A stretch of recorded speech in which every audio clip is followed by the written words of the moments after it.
Ready for the video? Yes, this is great. Let's do it. Awesome. This must be looked at. He's great. Is it okay to blame someone else? You're only facing one of them. Accurate. You sought the career and you got into the job, you got a boss. Because That's what I was waiting for him to hear, because it's so true. Wherever you place them, they have… I did not understand any of that, but I love his laughter. Listening to him is like a lovely experience of presence. Is this not the thing that we're all dealing with constantly?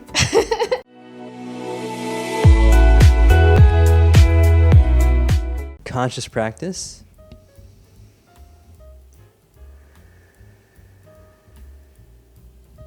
What's conscious? This is Vish and Jami, Lynn.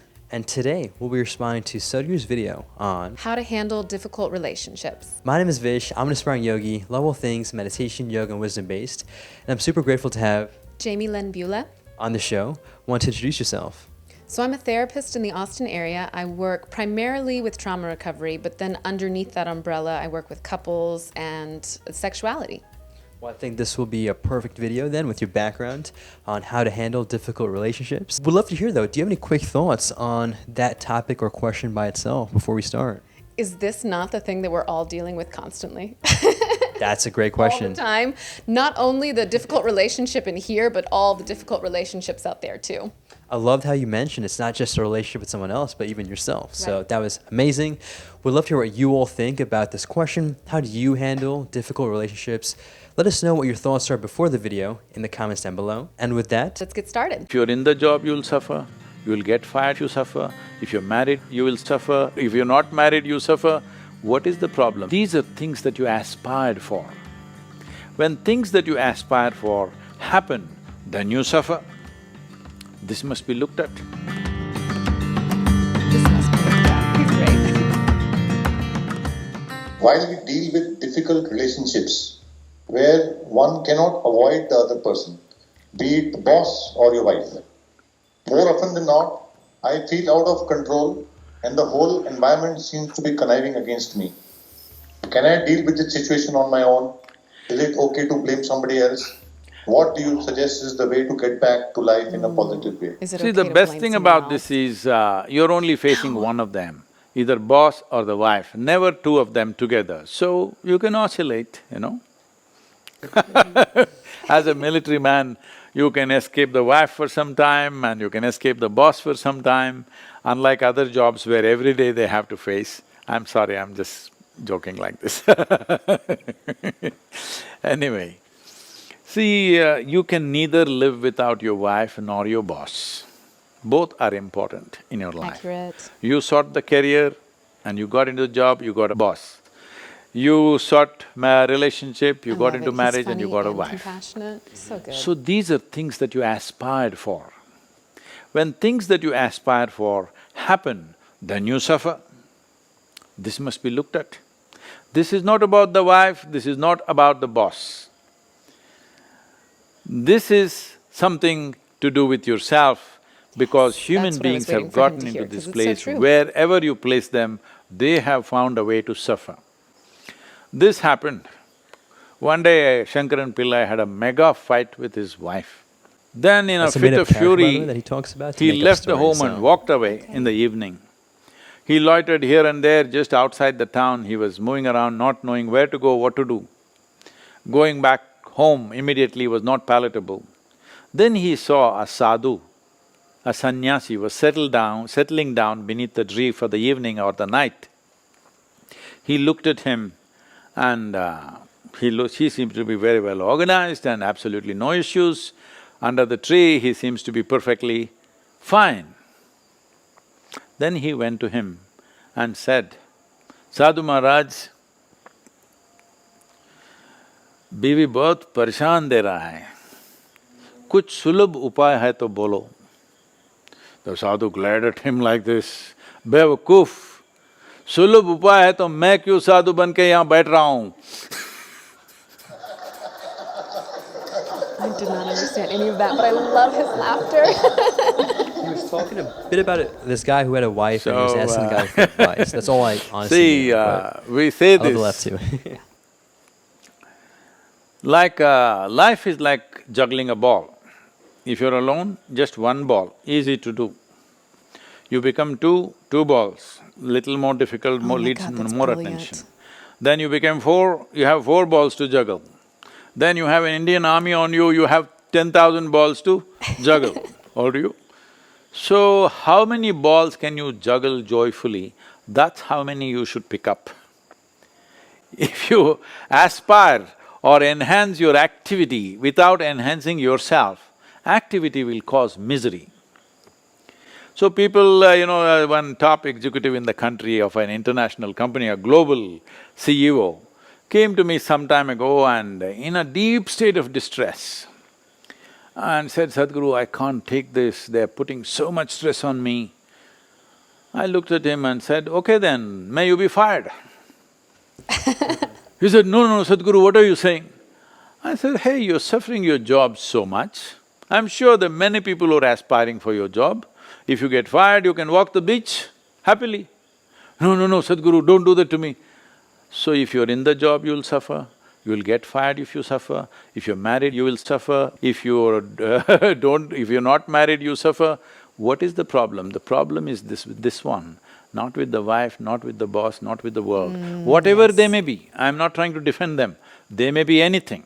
But whether I suffer or don't suffer is essentially with me. As I said earlier, what the world throws at you is not your choice. What you make out of it is 100% your choice. This is what karma means. When I say my life is my karma, wife is somehow, boss is somehow, the world around you is somehow, all kinds of nuisance happening. But I keep this one the way I want. You may I know you face different kind of enemy, but we face all kinds of people every day. People that I've never met, that I do not know, they have they're spewing venom on me on daily basis. I don't know from where that venom comes, maybe it's just extra protein in their body, I don't know. But they go on endlessly, doing all kinds of things, putting all kinds of obstacles to everything that we do. Everything that we do is inclusive for larger well-being, but they don't like it. There are people campaigning right now against me today that tree planting is dangerous. Wow. Okay? I love Your his existence attitude. itself You can is just dangerous. tell that he practices what he's saying. So, what people do to you, what the world does to you, this is how it is. What do you want to do to yourself? That is in your hands. This is your karma. This is what it means by saying, my life is my karma, means the way I am is 100% mine, nobody. Nobody can decide how I will be right now. It's me who decides how I am right now. If you decide how you are right now, will you keep yourself blissful or miserable? If you can answer this one question, all of you. Jami, Lynn, first thoughts? First thought, like the very first thought that comes to mind is you can tell a person who's really present. Like every single word, every single moment, he's in it. And I love that because you do not get that experience with most human beings on this planet. So that's my very first impression.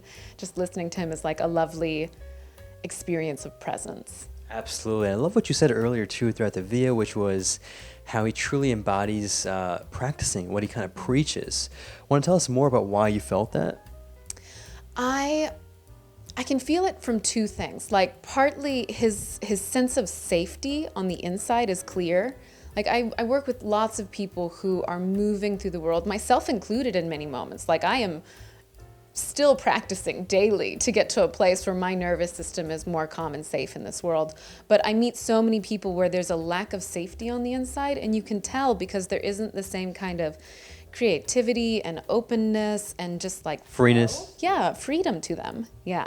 Great points there, and I also love that you mentioned that point, and even just the laughter too. It shows how like not serious he takes these things, even though, like he said, I actually don't know too much about this, but I have heard there are a lot of people and campaigns against him and what he does. Although he does, at least from what I know, I think he does pretty decent stuff for people, trying to help people with their overall well-beings and so on. But people still do have problems. But regardless of here, whether you support him or you don't support him, the way he just so effortlessly laughs at that hurdle of people coming at him, you have two choices, right? As he actually says it himself, you can either get wounded or wiser when something bad happens to you. And it's your choice. So with your experience being a therapist for couples and so on, how would you say this advice that he shared connects with your own practice? Yeah, so it is much easier to blame the other person for being in a difficult situation. And it is totally possible that the other person is challenging to be around. You've probably heard the little story of like, if you meet 5 jerks on your way to work, you're probably the jerk.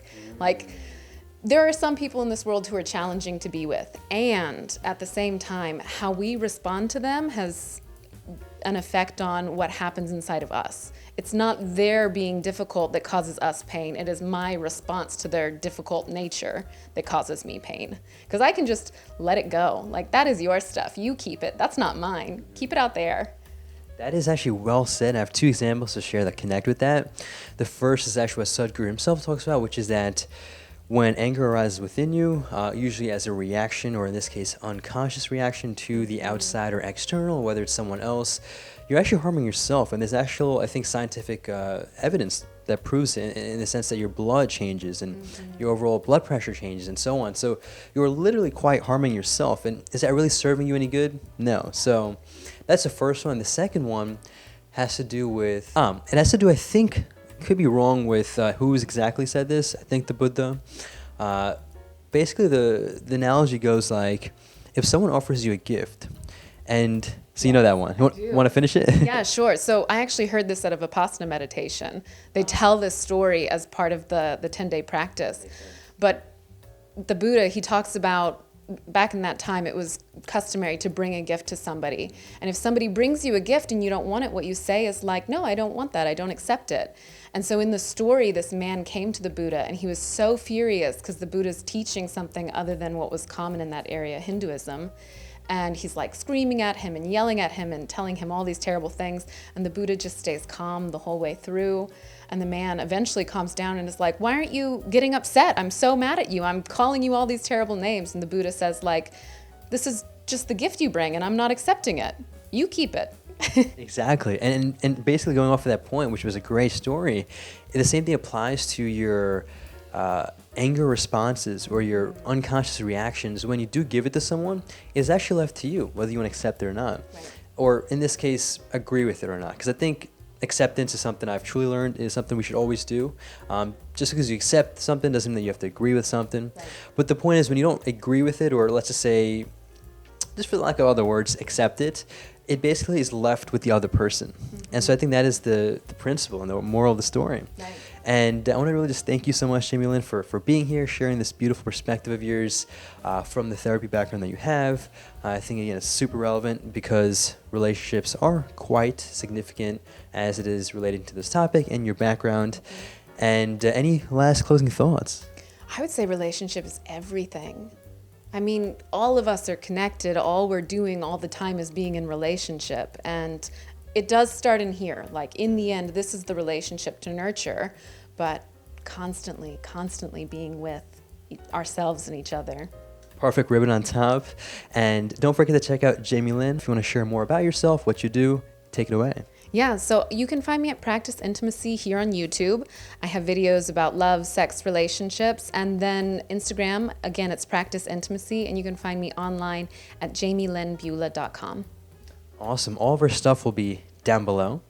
And if you have any other video reaction requests, topics, or guests that you want to see on the show, you can also comment down below. And with that, make your great day. Take this joyfully and stay conscious.